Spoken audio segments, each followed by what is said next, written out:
नमस्ते दोस्तों, मेरे चैनल में आप सबका स्वागत है।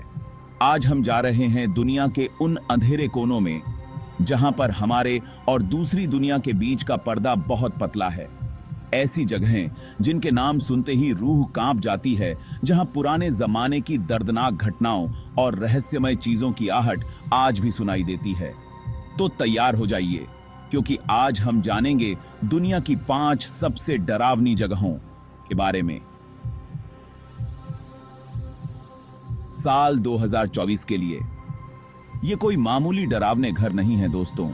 ये वो जगहें हैं जहां असाधारण घटनाओं को डॉक्यूमेंटेड किया गया है, जिन्हें देखकर मेरे जैसे अनुभवी इन्वेस्टिगेटर्स भी डर जाते हैं। तो लाइट धीमी करो, आवाज बढ़ाओ और खुद को संभालो। हो सकता है कि आपको इसके लिए लाइट जलाकर रखनी पड़े, क्योंकि आज हम जो देखने जा रहे हैं उसके बाद आप हफ्तों तक लाइट जलाकर सोएंगे। हमारी पहली मंजिल है लंदन, इंग्लैंड, एक ऐसा शहर जो इतिहास में डूबा हुआ है और कुछ लोग कहते हैं भूतों से भरा हुआ है। टेम्स नदी के किनारे खड़ा है एक विशाल इमारत जिसे टावर ऑफ लंदन के नाम से जाना जाता है। सदियों से यह किला एक शाही महल, एक जेल और फांसी देने की जगह भी रहा है। एनी बोलेन, किंग हेनरी अष्टम की दूसरी पत्नी, का सिर 1536 में टावर की दीवारों के भीतर ही काट दिया गया था। उसकी आत्मा एक सफेद गाउन में बिना सिर वाली आकृति के रूप में को कई बार देखा गया है। आगंतुकों ने युवा राजकुमारों एडवर्ड और रिचर्ड से भी मुलाकात की खबरें दी हैं, जो 15वीं शताब्दी में टावर की दीवारों के भीतर रहस्यमय तरीके से गायब हो गए थे। कहा जाता है कि उनकी भयानक हंसी हॉल में गूंजती है। व्हाइट टावर, किले का सबसे पुराना हिस्सा, एक भयानक भूतिया भालू का घर है। टावर ऑफ लंदन में भूतों की कहानियां उतनी ही विविध हैं जितनी कि द्रुतशीतन। टावर इस विचार के प्रमाण के रूप में खड़ा है कि कुछ स्थान हमेशा के लिए उन घटनाओं से चिह्नित होते हैं जो उनकी दीवारों के भीतर हुई थीं। हमारा अगला पड़ाव हमें कोलोराडो, अमेरिका के लुभावने रॉकी पर्वत पर ले जाता है, एक भव्य होटल के लिए जिसने अब तक की सबसे प्रतिष्ठित डरावनी कहानियों में से एक के लिए प्रेरणा का काम किया, द स्टैनली होटल। जबकि होटल अपने आप में निर्विवाद रूप से सुंदर है, इसका सुरम्य अग्रभाग एक अंधेरे और परेशान करने वाले इतिहास को छुपाता है, जिसने अनगिनत असामान्य जांचकर्ताओं और जिज्ञासु यात्रियों को समान रूप से आकर्षित किया है। 1909 में फ्रीलान ऑस्कर स्टैनली द्वारा निर्मित होटल में हमेशा से ही रहस्य की हवा रही है, लेकिन यह 1974 में था जब लेखक स्टीफन किंग ने तत्कालीन निर्जन स्टैनली में एक रात बिताई तो होटल की भयावह प्रतिष्ठा वास्तव में पकड़ में आ गई। होटल के भयानक माहौल और अपने स्वयं के ज्वलंत सपनों से प्रेरित होकर किंग ने दी शाइनिंग की द्रुतशीतन कहानी लिखी, जो हमेशा के लिए स्टैनली होटल को अलौकिकता से जोड़ती है। कमरा 217, जहां किंग खुद रुके थे, शायद होटल का सबसे कुख्यात कमरा है। कहा जाता है कि यह एक पूर्व हाउसकीपर एलिजाबेथ विल्सन की आत्मा द्वारा प्रेतवाधित है, जिनकी एक जली हुई मोमबत्ती और गैस रिसाव से जुड़ी एक अजीब दुर्घटना के बाद कमरे में ही मृत्यु हो गई थी। मेहमानों ने रूम 217 में अस्पष्टीकृत घटनाओं की एक विस्तृत श्रृंखला की सूचना दी है, जिसमें टिमटिमाती रोशनी और खराब इलेक्ट्रॉनिक्स से लेकर छुआ जाने की भावना या यहां तक कि एक अनदेखी उपस्थिति द्वारा पूरी तरह से गले लगाने की भावना शामिल है। होटल के भव्य बॉलरूम को वर्णक्रमीय गतिविधि का केंद्र कहा जाता है, जिसमें मेहमानों और कर्मचारियों ने छाया में नाचते हुए भूतिया आकृतियों को देखने की सूचना दी है। एक बीते युग से संगीत की धुंधली आवाज खाली हॉल से गूंज रही है। चौथी मंजिल, विशेष रूप से कमरा 418 के आसपास का क्षेत्र अब सामान्य मुठभेड़ों के लिए एक और आकर्षण का केंद्र है। चाहे आप संशयवादी हों या आस्तिक, उस भयानक एहसास से इनकार नहीं किया जा सकता है जो द स्टैनली होटल में व्याप्त है। अध्याय 3, आओ की गहारा। पेड़ों का समंदर जहां आत्माएं भटकती हैं। आओकीगहारा वन, जो जापान में माउंट फूजी के आधार पर स्थित है, अपने घने पत्ते के विस्तार के लिए पेड़ों के समंदर के रूप में जाना जाता है। यह दुखद रूप से मृत्यु का पर्याय बन गया है, जिसने द सुसाइड फॉरेस्ट का गंभीर उपनाम अर्जित किया है। किंवदंती है कि आओकीगहारा यूरेई द्वारा प्रेतवाधित है। तामसिक आत्माओं के बारे में कहा जाता है कि वे उन जगहों पर रहते हैं जहां उन्हें दर्दनाक मौत का सामना करना पड़ा था। जंगल के भयानक वातावरण को जोड़ना इसके असामान्य चुंबकीय गुण हैं। कहा जाता है कि जंगल के तल के नीचे घने लोहे के जमाव कंपास और इलेक्ट्रॉनिक उपकरणों को बाधित करते हैं।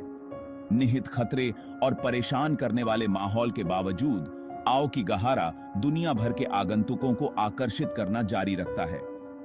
चाहे आप यूरेई की किंवदंतियों में विश्वास करते हो या बस आओकीगहारा की छतरी के नीचे सामने आई अनगिनत त्रासदियों के भार को महसूस करते हो, जंगल की शक्तिशाली और परेशान करने वाली पकड़ से कोई इनकार नहीं कर सकता है। अध्याय 4, पोवेग्लिया द्वीप। शापित का क्वारंटाइन क्षेत्र।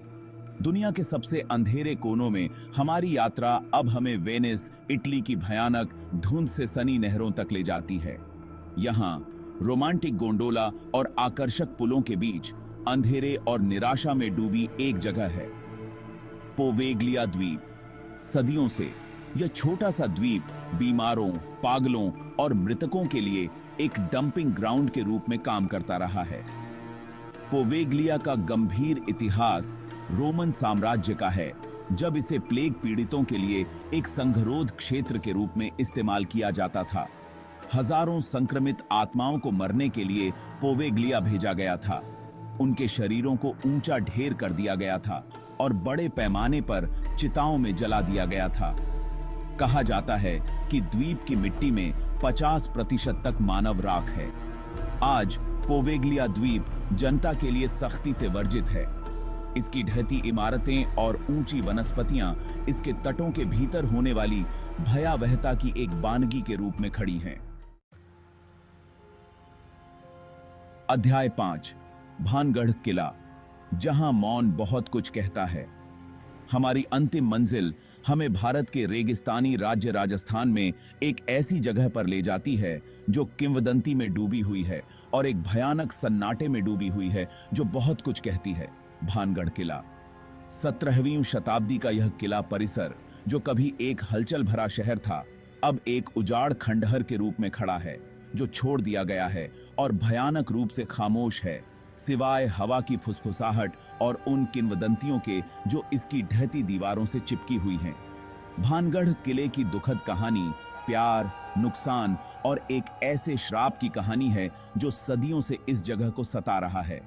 किंवदंती है कि एक शक्तिशाली जादूगर सिंघिया को सुंदर राजकुमारी रत्नावती से प्यार हो गया। उसका दिल जीतने की ठानकर उसने काला जादू करके प्रेम औषधि बनाई। हालांकि राजकुमारी ने उसकी योजना का पता लगा लिया और उसकी कोशिश को विफल कर दिया, जिससे औषधि उलटी पड़ गई और जादूगर की मौत हो गई। अपनी अंतिम सांस लेने से पहले सिंघिया ने भानगढ़ किले को शाप दिया, इसे अनंत बर्बादी और मृत्यु के लिए विनाशकारी बना दिया। उसने घोषणा की कि किले की दीवारों के भीतर कभी कोई नहीं रह पाएगा और जो सूर्यास्त के बाद रुकने की हिम्मत करेगा उसकी असामयिक और भीषण मौत होगी। श्राप के अनुसार भानगढ़ किले पर जल्द ही हमला किया गया और उसे नष्ट कर दिया गया। उसके निवासियों का नरसंहार कर दिया गया। किला खंडहर में छोड़ दिया गया था और आज तक यह निर्जन बना हुआ है, समय के साथ जमे हुए एक भूत शहर। स्थानीय लोगों का मानना है कि हमले में मारे गए लोगों की आत्माएं सिंघिया की तामसिक आत्मा के साथ अभी भी किले में घूमती हैं। उनकी पीड़ित आत्माओं को शांति नहीं मिल पाती है। भानगढ़ किले को भारत की सबसे प्रेतवाधित जगहों में से एक माना जाता है। असामान्य गतिविधि के लिए इसकी प्रतिष्ठा अनगिनत रोमांच साधकों और असामान्य जांचकर्ताओं को समान रूप से आकर्षित करती है। चाहे शाप और बेचैन आत्माओं की कहानियां सच हों या केवल अतिस्क्रिय कल्पनाओं की उपज, इस उजाड़ और भूली हुई जगह पर व्याप्त बेचैनी की स्पष्ट भावना से कोई इनकार नहीं कर सकता है। लंदन के टॉवर के खून से सने पत्थरों से लेकर भानगढ़ किले के उजाड़ खंडहरों तक हमने पृथ्वी पर कुछ सबसे अधिक सक्रिय रूप से प्रेतबाधित और द्रुत शीतन स्थानों की यात्रा की है। ये ऐसी जगहें हैं जहां इतिहास और अपसामान्य टकराते हैं, जहां हमारी दुनिया और अगली दुनिया के बीच का पर्दा पतला होता है और जहां पिछली त्रासदियों की गूंज हवा में रहती है।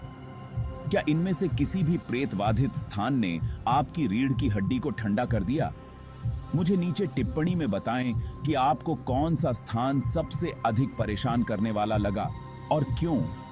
और मुझे यह बताना न भूलें कि आप चाहते हैं कि मैं आगे किन भयानक स्थलों की जांच करूं। तब तक रोशनी जलाए रखें, चैन से सोएं और याद रखें, कभी-कभी सबसे डरावनी चीजें वे होती हैं जिन्हें हम समझा नहीं सकते।